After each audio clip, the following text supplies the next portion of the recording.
इटावा में समाजवादी पार्टी ने कार्यकर्ता सम्मेलन का आयोजन किया। सम्मेलन में पार्टी के सभी दिग्गज नेता मौजूद रहे। अखिलेश यादव, डिंपल यादव और शिवपाल यादव एक साथ एक मंच पर नजर आए और इस मौके पर कार्यकर्ताओं ने अखिलेश का स्वागत किया। उन्हें चांदी का मुकुट पहनाने के बाद गदा और तलवार भी भेंट की गई। इस मौके पर डिंपल यादव ने कहा कि उन्हें पूरा भरोसा है कि यहां पर जनता लोकसभा उपचुनाव में नेताजी का साथ देगी।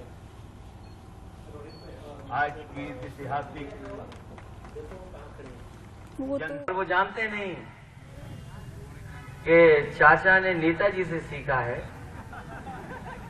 और कई बार जो झूले पे नौसिखिया को संग लेके चलते हैं तो बताओ क्या हालत होती है उसकी। ऊपर जाने में तो डरता ही डरता है और जब नीचे आता है झूला तो पता नहीं क्या होता होगा। तो इसलिए हम सरकार के लोगों से कहेंगे कि हमें पेंडुलम की भाषा ना समझाओ। हमारे चाचा जानते हैं झूला कब किसको झुलाना है।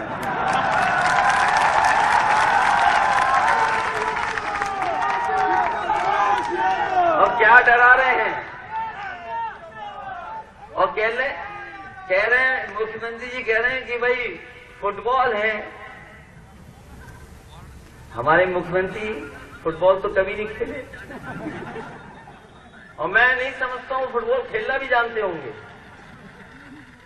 और हम तो कहते हैं कि कभी हमने तो अधिकारियों के साथ क्रिकेट खेला है।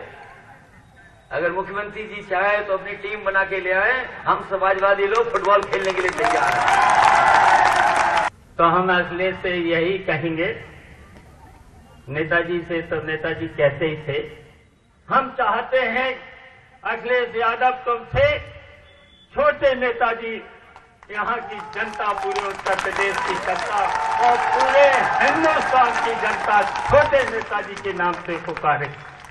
मैं ये कहना चाहता हूं। मुलायम सिंह यादव अमर रहे, अमर रहे, अमर रहे। और मैं अखिलेश यादव जिंदाबाद। आप लोग यहाँ देख रहे होंगे, कुछ लोग टहल रहे होंगे, प्रत्याशी भी बन गए और शिष्य भी हमारा बताते हैं। हमने के शिष्य तो नहीं हो, शिष्य कभी छिपके नहीं कहीं जाता है, छिपके कभी नहीं जाता है, गुरु की आज्ञा लेकर के जाता है, कभी नहीं जाता है। जिस आदमी को जहां क्लर्क था, क्लर्क की नौकरी भी हमारे द्वारा दी गई थी और क्लर्क की नौकरी छुड़ा करके 2 बार MP जसमनगर से तो हमने अकेले ही जिता दिया था बहुत वोटों से। किसी की भी जरूरत नहीं थी, तब भी थोड़ा थोड़ा सब जगह से मिला था।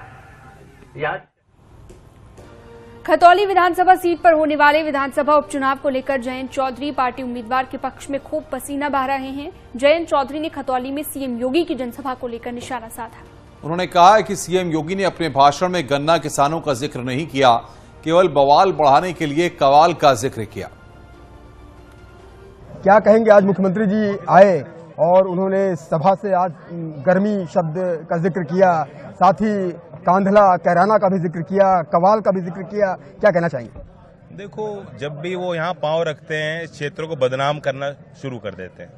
ये जो उनका रटा रटाया भाषण है, मैं तो जब वो आए नहीं थे, सुबह एक गांव में था, मैंने वही सुना दिया कि आज वो ये बोलेंगे। ताज्जुब की बात है, वही बातें वो बोले। गन्ने का जिक्र नहीं किया, वही कैराना पलायन और कैराना के साथ कांदला का और उन्होंने नाम ले दिया। भाई कांदले की तो मिठाई फेमस है, मैं तो वहां के पलायन का तो कोई जिक्र भी नहीं सुना था मैंने। कैराना पलायन तो सिद्ध हो चुका है कि ऐसा कोई था ही नहीं। तो इन मनगढ़ंत बातों को फैलाकर यहाँ एक तनाव पैदा कर उनको फायदा दिखता है, लेकिन इस क्षेत्र को नुकसान है उन बातों से और क्षेत्र के लोग समझ चुके। हम अपना फायदा देखेंगे, जो कायदे की बात करेगा उसको बढ़ाएंगे।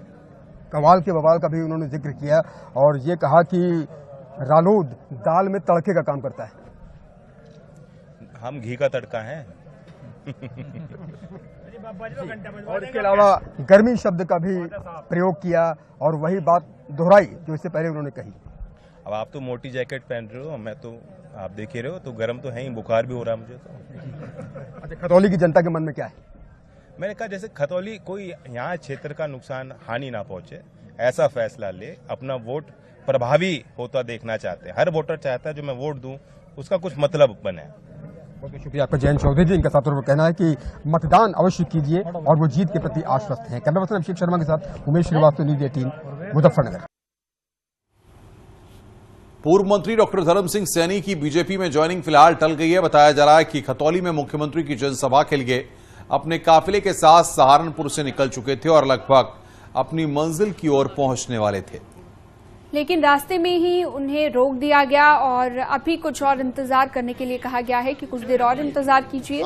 सूत्र बता रहे हैं कि बीजेपी में कुछ लोग उनकी पार्टी में शामिल होने के खिलाफ हैं।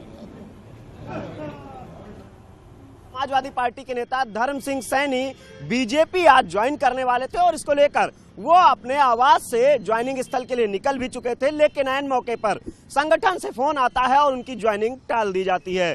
धर्म सिंह सैनी की ज्वाइनिंग को लेकर अब चर्चा यह है कि मुख्यमंत्री योगी आदित्यनाथ के पहले कार्यकाल में वो आयुष मंत्री थे और उस दौरान बड़ा आयुष घोटाला हुआ। मुख्यमंत्री योगी आदित्यनाथ भ्रष्टाचार की जीरो टॉलरेंस की नीति के तहत काम कर रहे हैं और इस घोटाले की जांच भी कराई जा रही है। तो वैसे में एक बात साफ है कि धर्म सिंह सैनी की ज्वाइनिंग फिलहाल भारतीय जनता पार्टी ने टाल दी है। कैमरामैन उपेंद्र के साथ संकेत मिश्रा, न्यूज़ 18 लखनऊ। खतौली विधानसभा उपचुनाव में बीजेपी उम्मीदवार राजकुमारी सैनी की जीत को लेकर केंद्रीय मंत्री संजीव बालियान पूरी तरह से आश्वस्त नजर आ रहे हैं। उन्हें भरोसा है कि यहां की जनता कमल ही खिलाएगी। इस मौके पर उन्होंने आजम खान पर भी निशाना साधा। जन सैलाब खतौली में उमड़ा है, तो खतौली की जनता का मूड क्या कहता है? आपने बहुत सी चुनावी सभाएं कवर की होंगी और चुनावी सभा नॉर्मली बड़ी नहीं होती, ये सबको पता है। तो मूड जितने लोग थे उससे मूड का अंदाजा आपको लग गया होगा। जितने लोग थे अगर इनके परिवार भी वोट दे देंगे तो बड़ी जीत होगी। इतने लोग आज आए हैं तो मुझे लगता है कि मूड तो आपको पता लगेगा। और दूसरी बात यह है कि खतौली की जनता को पता है कि 4 साल विक्रम सैनी के बचे हुए थे, सरकार 4 साल भारतीय जनता पार्टी के सत्ताधारी पार्टी का विधायक क्षेत्र के लिए काम करेगा। सांसद संजीव बालियान है, दोनों मिलकर बेहतर विकास करेंगे। विपक्ष का विधायक तो रोने का काम करता है और क्या करता है। एक अन्य सवाल, आजम खान का एक और विवादित बयान आया है रामपुर में, आपको भी जानकारी हुई होगी, तो विवादित बयान को लेकर क्या कहेंगे? मैंने सुना उसका बयान और वो ठीक कह रहा, लेकिन एक यहाँ मुजफ्फरनगर की बर्बादी का जिम्मेदार 2013 की वही है किला, और कोई नहीं साहब। लेकिन अब मैं एक बयान और पढ़ा कल, एक हमारी पार्टी के लोकदल के जो सबसे वरिष्ठ नेता हैं वो कह रहे आजम खान बहुत बढ़िया आदमी थे। शुक्र है आजम खान को संत नहीं बताया उन्होंने। उन्हें कहो ये बयान एक बार गांव में जाकर और दे दें, पता लग जाएगा एक बार। इतनी बड़ाई उसकी जितनी बाहर करे ना मीडिया में, इतनी बड़ाई उसकी गांव में और कर दें। 302 में इस देश में किसी की औकात नहीं है कि जेल से बाहर निकलवा दें। आजम खान ने 302 के अपराधी बाहर निकलवाए। इस मुजफ्फरनगर की बर्बादी का जिम्मेदार आजम खान है, उसके वही कुकरे में जो उसके सामने आ रहे हैं। और यहाँ के नेता यहाँ घूमकर मुजफ्फरनगर में उसकी बड़ाई कर रहे हैं। एक बार गांव में तो जाके करें बड़ाई, जब पता लगेगा। ये चुनाव अलग तरह का चुनाव है। इस चुनाव में एक बात और बताऊं आपको मैं, ये ना जाति पे ना धर्म पे चुनाव, इसमें हर जाति हर बिराद समाज अपने हिसाब से वोट देगा। यहाँ तक की वोट है कि मुस्लिम वोट भी कुछ भारतीय जनता पार्टी को मिलेगा, बक्सा खुलने दो। एक अन्य सवाल, फतेहपुर में धर्मांतरण का एक मामला सामने आया था और न्यूज़ 18 ने इस पूरे मामले को लेकर स्टिंग किया, तो मालूम चला कि धर्मांतरण पैसे देकर कराया जा रहा था। आपका रिएक्शन क्या है इसमें? दुर्भाग्य की बात है, ये तो बिल्कुल रुकना चाहिए। भगवान ने जहां पैदा किया उसी धर्म में रहना चाहिए। धर्मांतरण को अच्छी बात नहीं है।